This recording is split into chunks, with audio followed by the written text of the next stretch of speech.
Saya Bentar, ini hidup masih dalam keduniawian. Masih butuh uang gitu loh. Saya nggak mau kalau nanti saya melahirkan di kandang domba, saya nggak mau gitu loh. Karena di kandang domba itu apa namanya kotor, nggak steril gitu. Dan ini bukti Maria, ya benar-benar dipenuhi dengan Roh Kudus. Kalau dipenuhi sungguh-sungguh itu yang dikatakan adalah malaikat. Itu sudah jelas-jelas Maria itu suci. Dan yang kedua, Maria tidak hidup dalam roh. Dia tidak hidup dalam kedagingan. Yang kedua, dia tidak komplain kepada Yosef. Kepada Yosef. Dia manut gitu loh. Dia mau apa yang dikatakan. Karena Maria sudah berjanji. Dia sudah tahu. Aku ini hamba Tuhan. Terjadilah padaku. Dan itu komitmen dia kepada Tuhan. Ya, terjadilah padaku. Nah, terjadinya adalah malam hari, tengah malam hari, dia harus ikut Yosef untuk pergi ke kampungnya Yosef untuk cacat jiwa dalam keadaan hamil tua. Kalau saya sebagai istri saya nggak mau, apalagi hawa dingin nggak mau. Kamu aja pergi ke kampung kamu, aku nggak mau gitu loh. Tetapi Maria mengikuti. Begitu sampai sana ada masalah, Maria udah merasa mau melahirkan. Tidak ada semua, tidak ada hotel. Secara manusia kita bisa komplain kepada Tuhan. Kenapa Tuhan ini engkau yang mengatakan aku ini akan melahirkan? Kenapa sekarang seperti ini nasibku? Dia akan komplain, tapi Maria tidak komplain. Mengapa kita benar-benar imani Maria tidak komplain? Yang saya katakan waktu saat dia melahirkan di kandang domba, Maria itu bersuka cita. Kalau kita lihat di Injil Lukas bab yang berikutnya ya, hatiku bergembira. Berarti dia benar suka cita. Orang kalau yang berdosa, ya ada dosa itu, kadang-kadang ngedumel, kadang-kadang bersungut-sungut. Apalagi dalam keadaan masalah yang betul-betul berat gitu loh. Saya berdosa. Saya juga berdosa karena saya sadar. Kadang-kadang saya juga bersungut-sungut dalam hati ya. Kenapa ya suamiku sampai sekarang kok belum sembuh? Itu adalah ciri-ciri orang berdosa karena selalu mengeluh kepada Tuhan. Tapi Maria enggak gitu. Kenapa Maria enggak? Buktinya waktu saat dia menerima malaikat. Para malaikat itu dia terima dengan sukacita. Ya, itu yang dikatakan. Sesungguhnya aku ini adalah hamba Tuhan. Terjadilah padaku menurut perkataanmu itu. Itu sungguh-sungguh Maria komitmen kepada Allah, kepada Bapa. Berarti Maria itu benar-benar suci. Ya, suci, kudus dia benar-benar. Dan yang berikutnya di ayat yang ke-45 dikatakan oleh Elizabeth kalau tidak salah. Elizabeth. Dia katakan di ayat 45. Dan berbahagialah ia yang telah percaya. Sebab apa yang dikatakan kepadanya dari Tuhan akan terlaksana. Benar. Apa yang dikatakan malaikat kepada Maria bahwa saudaramu Elizabeth akan. Dan nyata. Nyata sekali itu kejadian itu. Jadi dari ayat-ayat seperti ini ya. Dari ayat seperti ini. Saya mengambil kesimpulan. Termasuk tadi Bung Jeb dan Paman Ivan ya tadi ya. Saya hanya dengar sebagian. Sudah jelas pasti. Dan yang paling kuat kita katakan, Yesus itu Tuhan, Yesus itu kudus, Yesus itu mulia. Masa lahir di wanita yang berdosa? Nggak mungkin lah. Saat Musa atau Abraham ya? Musa, saya ingat Musa. Saat Tuhan menampakkan diri di api belukar, terbakar ada api di belukar tapi tidak terbakar. Musa ingin tahu itu apa itu kok nggak terbakar api. Musa mendekat. Lalu disitulah Tuhan berkata, jangan mendekat. Itu berarti Allah itu kudus. Nah Yesus ini Tuhan, kudus. Tidak layak kita semua manusia yang berdosa. Hanya satu-satunya wanita yang dipilih adalah Maria. Sudah jelas dia tidak berdosa. Dan dikatakan ada ayat tadi, saya lupa tadi ya dikatakan. Maria itu adalah wanita yang dipilih dari antara semua wanita. Di ayat 42. Saya ingat ini ada di ayat 42 dikatakan. Ya, jadi Lukas 1 ayat 42. Lalu berseru dengan suara nyaring malaikat itu. Diberkatilah engkau di antara semua perempuan. Semua perempuan. Diberkati berarti Maria ini adalah wanita yang khusus.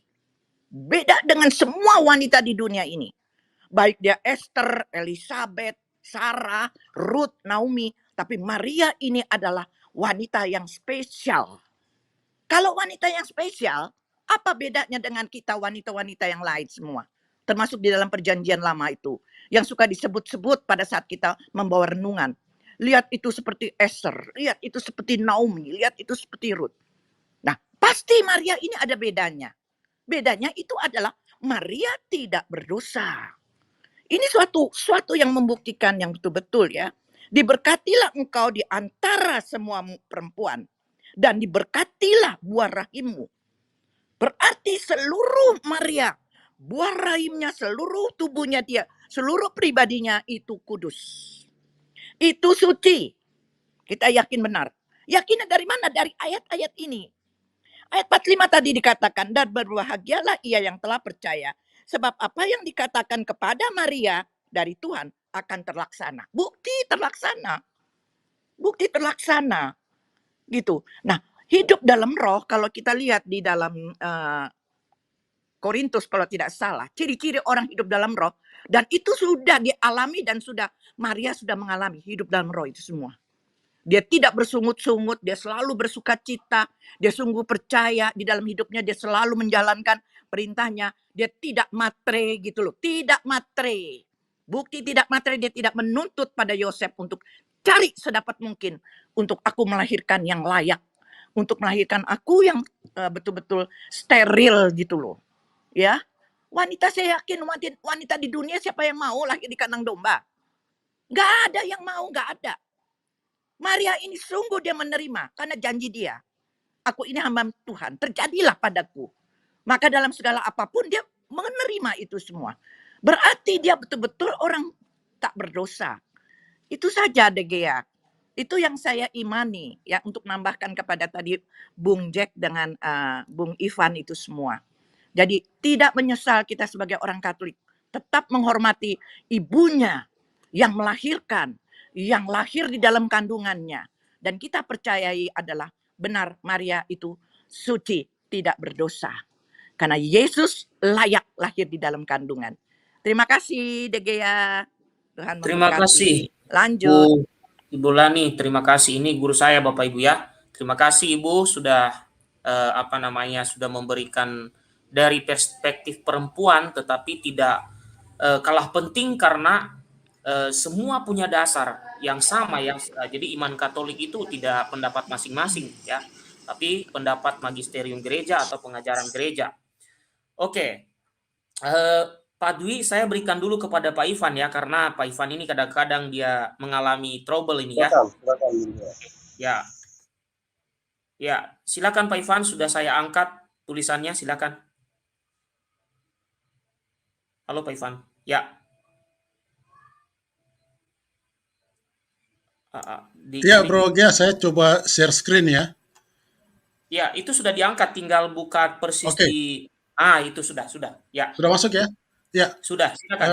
Jadi ini tentang Immaculata Conception yang diyakini oleh Rasul Santo Andreas ya.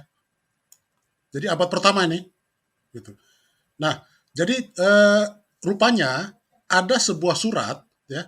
Kalau kita lihat di sini ada sebuah surat yang ditemukan atau yang diketahui oleh para imam dan diakon di Ahakia.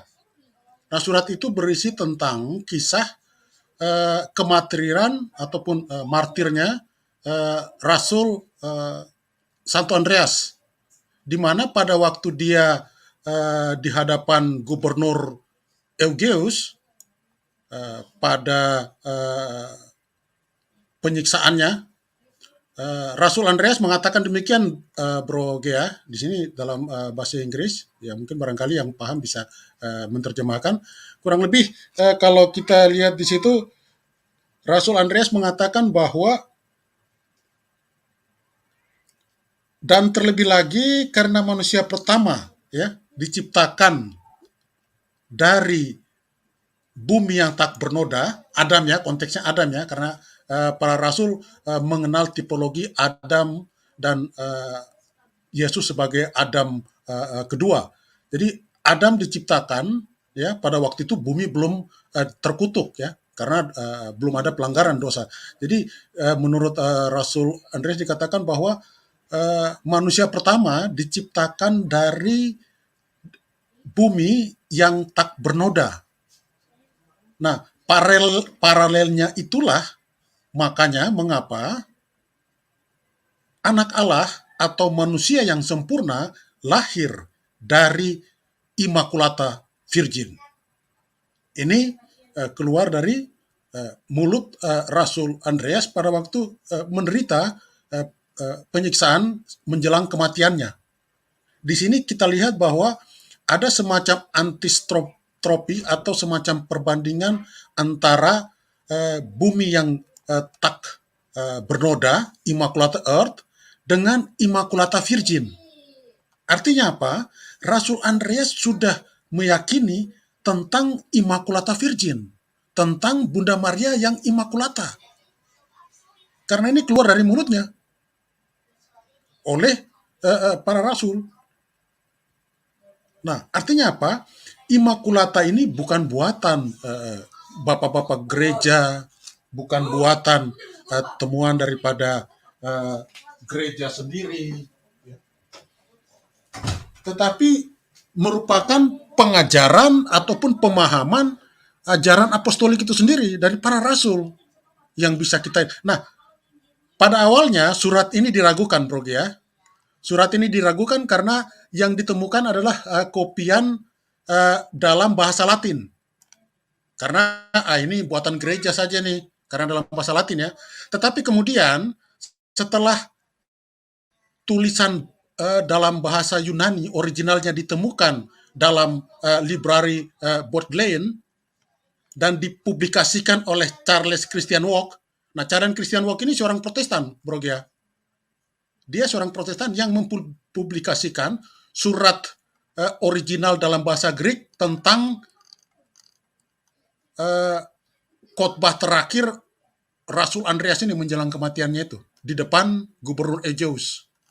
Jadi surat asli dalam bahasa Yunani itu dipublikasikan oleh seorang Protestan yang bernama Charles Christian Walk. Nah, kemudian beberapa scholar lain pun mulai melakukan penelitian, misalnya si Baronius, yang membuktikan bahwa surat itu asli, ya.